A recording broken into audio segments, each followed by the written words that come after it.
जय श्री कृष्णा। राधे राधे। श्रीमद् भागवत प्रथम स्कंद का 18वां अध्याय। राजा परीक्षित को श्रृंगी का श्राप। श्री सूजी कहते हैं, अद्भुत कर्मा भगवान श्री कृष्ण की कृपा से राजा परीक्षित अपनी माता के कोख में अश्वत्थामा के ब्रह्मास्त्र से जल जाने पर भी मरे नहीं। जिस समय ब्राह्मण के श्राप से उन्हें डसने के लिए तक्षक आया, उस समय वे प्राण नाशक के महान भय से भी भयभीत नहीं हुई, क्योंकि उन्होंने अपना चित्त भगवान श्री कृष्ण के चरणों में समर्पित कर रखा था। उन्होंने सबकी आसक्ति छोड़ दी और गंगा तट पर जाकर श्री सुखदेव जी से उपदेश ग्रहण किया और इस प्रकार भगवान के स्वरूप को जानकर अपने शरीर को त्याग दिया। जो लोग भगवान श्री कृष्ण की लीला कथा कहते रहते हैं, उस कथा अमृत का पान करते रहते हैं, इन दोनों का साधनों के द्वारा उन चरण कमलों का स्मरण करते हैं, उन्हें अंत काल में भी मोह नहीं होता।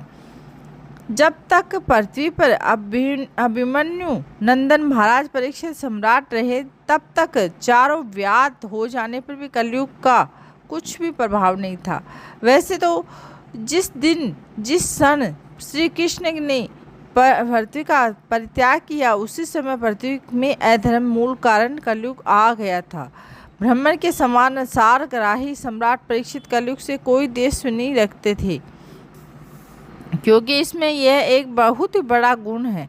पुण्य कर्म तो संकल्प मात्र से ही फलीभूत हो जाते हैं, परंतु पाप कर्म का फल शरीर से करने पर भी ही मिलता है, संकल्प मात्र से नहीं।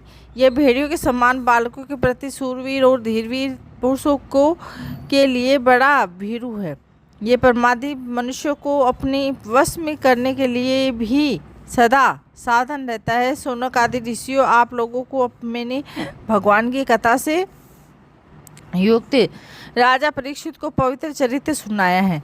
आप लोगों ने यही पूछा था, भगवान श्री कृष्ण कीर्तन करने योग्य बहुत सी लीलाएं करते हैं, इसीलिए उनके गुण और लीलाओं से संबंध रखने वाली जितनी भी कथाएं हैं, कल्याणकामी पुरुषों को उन सब का सेवन करना चाहिए। तो ऋषियों ने कहा, हिस्सों में सभा सूजी, आप युग युग जिए, क्योंकि मृत्यु के प्रभाव में पड़े हुए हम लोगों को आप भगवान श्री कृष्ण के अमृत में उज्ज्वल कीर्ति का श्रवण कराते हैं, और यह करते हुए उसके धुएं से हम लोगों का शरीर धूमिल हो गया है। फिर भी इस कर्म का कोई विश्वास नहीं है। इधर आप तो वर्तमान में ही भगवान श्री कृष्ण चंद्र के चरण कमलों का मादक और मधुर मधु पिलाकर हमें तृप्त कर रहे हैं। भगवत प्रेमी भक्तों के लब मात्र के सत्संग से स्वर्ग और मोक्ष की भी तुलना नहीं की जा सकती। फिर मनुष्य के तुच्छ भोगों की तो बात ही क्या है। ऐसा कौन रसमर्मक होगा जो महापुरुषों के एकमात्र जीवन सर्वस्व श्री कृष्ण की लीला कथाओं से तृप्त हो जाए। समस्त प्राकृतिक गुणों से अतीत भगवान के अचिंतनीय अनंत कल्याण में गणों का पार तो ब्रह्मा शंकर आदि बड़े बड़े योगेश्वर भी नहीं पा सके। विंदन, आप भगवान को ही अपने जीवन का ध्रुवतारा मानते हैं, इसलिए आप सत्पुरुषों के एकमात्र आश्रय भगवान के उदार और विशुद्ध चरित्रों का हम श्रद्धालु श्रोताओं के लिए विस्तार से वर्णन कीजिए। भगवान के परम प्रेमी महाबुद्धि परीक्षित ने श्री सुखदेव जी के उपदेश किए और जिस ज्ञान मोक्ष स्वरूप भगवान के चरण कमलों को प्राप्त किया, आप कृपा करके उसी ज्ञान परीक्षित के परम पवित्र ज्ञान वर्णन कीजिए, और क्योंकि उसमें कोई बात छिपाकर नहीं कही गई होगी। भगवत प्रेम अद्भुत योग निष्ठा का निरूपण किया गया होगा और उसमें पद पद पर भगवान श्री कृष्ण की लीलाओं का वर्णन हुआ होगा। भगवान की प्यारे भक्तों को वैसे प्रसंग सुनने में बड़ा रस मिलता है। श्री सूर्य कहते हैं, अहो विलोम जाति उत्पन्न होने पर भी महात्माओं की सेवा करने के कारण आज हमारा जन्म हो गया, क्योंकि महापुरुषों के से साथ बातचीत करने मात्र से ही नीच कुल में उत्पन्न होने से मनोव्यथा शीघ्र ही मिट जाती है। फिर उन लोगों की तो बात ही क्या है जो सत्पुरुषों को एकमात्र आश्रय भगवान को लेते हैं और भगवान की शक्ति अनंत है, वे स्वयं अनंत है। वास्तव में उनके गुणों की अनंतता के कारण ही उन्हें अनंत कहा गया है। भगवान के गुणों की समता भी जब कोई नहीं कर सकता, तब उनसे बढ़कर तो कोई हो भी नहीं सकता, कैसे सकता है। जो उनके गुणों की यह विशेषता समझाने के लिए इतना कह देना ही पर्याप्त है कि लक्ष्मी जी अपने को प्राप्त करने की इच्छा से प्रार्थना करने वाले ब्रह्मादि देवताओं को छोड़कर भगवान के न चाहने पर भी उनके चरण कमलों का रज के सेवन करते हैं। ब्रह्मा जी ने भगवान के चरणों का प्रक्षालन करने के लिए जो जल समृद्ध किया था, वही उनके चरण नखों से निकलकर गंगा जी के रूप में प्रवाहित हुआ और यह जल महादेव जी सहित सारे जगत को पवित्र करता है। ऐसी अवस्था में त्रिभुवन में श्री कृष्ण के अतिरिक्त भगवान शब्द का दूसरा और क्या अर्थ हो सकता है। जिनके प्रेम को प्राप्त करके धीर पुरुष बिना किसी हिचक देह आदि दृढ़ आसक्ति छोड़ देते हैं और उस अंतिम परमहंस आश्रम को स्वीकार करते हैं जिसमें किसी को कष्ट नहीं पहुंचाना और सब ओर से ऊपर शांत हो जाना ही सर्वदम होता है। सूर्य के समान प्रकाशमान महात्माओं, आप लोगों ने मुझसे जो कुछ पूछा है वह मैं अपनी समझ के अनुसार सुनाता हूँ। जैसे पक्षी अपनी शक्ति के अनुसार आकाश में उड़ते हैं, वैसे ही विद्वान लोग भी अपनी अपनी बुद्धि के अनुसार श्री कृष्ण की लीला का वर्णन करते हैं।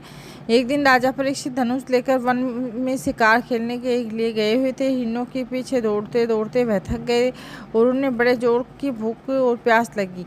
जब कहीं उन्हें कोई जलाशय नहीं मिला, तब वे पास के ही एक ऋषि में आश्रम में घुस गए। उन्होंने देखा कि वहाँ आंखें बंद करके शांत भाव से एक मुनि आसन पर बैठे हुए हैं और इंद्रिय प्राण और मन बुद्धि के निरुद्ध हो जाने से संसार से ऊपर उठ गए हैं। जागृत सपने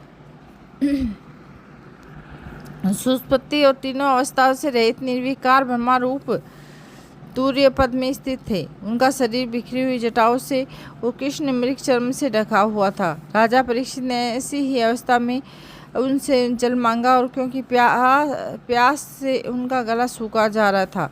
जब राजा को वहां बैठने के लिए तिनके का आसन भी नहीं मिला, किसी ने उन्हें भूमि पर भी बैठने को ने कहा। अरे आदर भरी मीठी मीठी बातें कहाँ से मिलते। तब अपने को अपमानित सा मानकर वे क्रोध के वश में हो गए। सोनक जी वे भूख प्यास से झटमटा रहे थे और इसीलिए एकाएक उन्हें ब्राह्मण की प्रतिष्ठा और क्रोध हो आया। उनके जीवन में इस प्रकार यह पहला ही अवसर था और वहाँ से लौटते समय उन्होंने क्रोधवश धनुष की नोक से एक मरा सांप उठाकर ऋषि के गले में डाल दिया और अपनी राजधानी में चले गए। उनके मन में यह बात आई कि इन्होंने जो अपने नेत्र बंद कर रखे हैं, जो वास्तव में इन्होंने अपने सारे इंद्रिय वृत्तियों का निरोध कर लिया है, अथवा इन राजाओं से हमारा क्या प्रयोजन है, ये सोचकर उन्होंने झूठ मूठ समाधि का ढोंग रच रखा है। और समीक मुनि का पुत्र बड़ा तेजस्वी था। वह दूसरे ऋषि कुमारों के साथ पास खेल रहा था और वह बालक ने सुना कि राजा ने मेरे पिता के साथ दुर्व्यवहार किया है। तब वह इस प्रकार कहने लगा, ये नरपति कहलाने वाले लोग उच्छिन्न भोजी को एक समान संड मुसंड होकर कितना अन्याय करने लगे हैं। ब्राह्मणों के दास होकर भी ये दरवाजे पर पहरा देने वाले कुत्ते के समान अपने स्वामी का तिरस्कार करते हैं। ब्राह्मणों ने क्षत्रियों को अपना द्वारपाल बनाया है और उन्हें द्वार पर रहकर रक्षा करनी चाहिए। घर में घुसकर स्वामी के बर्तनों में खाने का उसे अधिकार नहीं है। अतः उन मार्गगामियों के शासक भगवान श्री कृष्ण के परम धाम पधार जाने पर इन मर्यादा तोड़ने वाले को आज मैं दंड देता हूँ। मेरा तपोबल देखो। आप अपने साथी बालकों से इस प्रकार कहकर क्रोध से लाल लाल आंखों वाले ऋषि कुमार के कोष की नदी के जल के आचमन करके अपनी वाणी रूपी व्रज प्रयोग किया।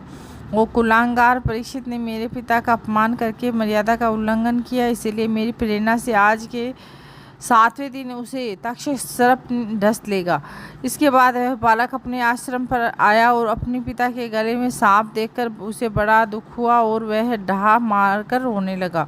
हे प्रियवर सोनक जी, सम्यक मुनि ने अपने पुत्र का रोना चिल्लाना सुनकर धीरे धीरे अपनी आंखें खोली और देखा कि उनके गले में एक मरा हुआ सांप गले में पड़ा है। उसे देखकर उन्होंने अपने पुत्र से पूछा, बेटा तुम क्यों रो रहे हो? किसने तुम्हारा अपकार किया है? और उसके इस प्रकार पूछने पर बालक ने सारा हाल कह दिया।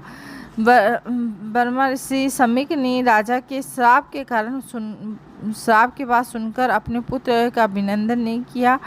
उनकी दृष्टि में परीक्षित श्राप के योग्य नहीं थे। उन्होंने कहा, वो मूर्ख बालक, तूने बड़ा अपराध किया है और खेद है कि उनकी थोड़ी सी गलती के लिए तूने इनको इतना बड़ा दंड दिया। तेरी बुद्धि अभी कच्ची है। तुझे भगवत स्वरूप राजाओं को साधारण मनुष्य के समान नहीं समझना चाहिए, क्योंकि राजा के दुष्ट तेज से सुरक्षित निर्भय रहकर भी ही प्रजा अपना कल्याण संपादन करती है।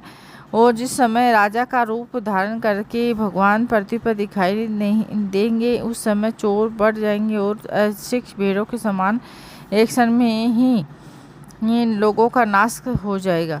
राजा के नष्ट हो जाने पर धन आदि चुराने वाले चोर तो जो पाप करेंगे उसके साथ हमारा कोई संबंध न होने के कारण भी हम पर भी लागू होगा, क्योंकि राजा के न रहने पर लुटेरे बढ़ जाते हैं और आपस में मारपीट गाली गलौज करते हैं। साथ ही पशु पक्षी स्त्री धन संपत्ति लूट लेते हैं और उस समय मनुष्य का वर्णाश्रम आचार युक्त वैदिक आर्य धर्म लुप्त हो जाता है। अर्थ धर्म काम वासना विवश होकर लोग कुत्तों और बंदरों के समान वर्ण संकर हो जाते हैं। सम्राट परीक्षित तो बड़े यशस्वी और धर्म धुरंधर हैं। उन्होंने बहुत से अश्वमेध यज्ञ किए हैं। वे भगवान के परम प्यारे भक्त हैं। वे ही रात्रि भूख प्यास व्याकुल होकर हमारे आश्रम पर आए थे और वे श्राप के योग के कदापि नहीं है। इस नासमझ बालक ने हमारे निष्पाप सेवक राजा का अपराध किया है। सर्वात्मा भगवान की कृपा करके इसे क्षमा करे। भगवान के भक्तों में भी बदला लेने की शक्ति होती है, परंतु वे दूसरों के द्वारा किए हुए अपमान, धोखेबाजी, गाली गलौज, आक्षेप और मार पीटना का कोई बदला नहीं लेते। महामुनि सम्यक के पुत्र अपराध पर बड़ा पश्चाताप हुआ और राजा परीक्षित ने उनका अपमान किया था, उन पर तो उन्होंने ध्यान ही नहीं दिया। महात्मा का स्वभाव ही ऐसा होता है कि जगत में जब दूसरे लोग उन्हें सुख दुखादि दंडों से डाल देते हैं, तब भी वे प्राय हर्षित और व्यथित नहीं होते, क्योंकि आत्मा का स्वरूप तो गुणों से सर्वदा परे है। बोलो।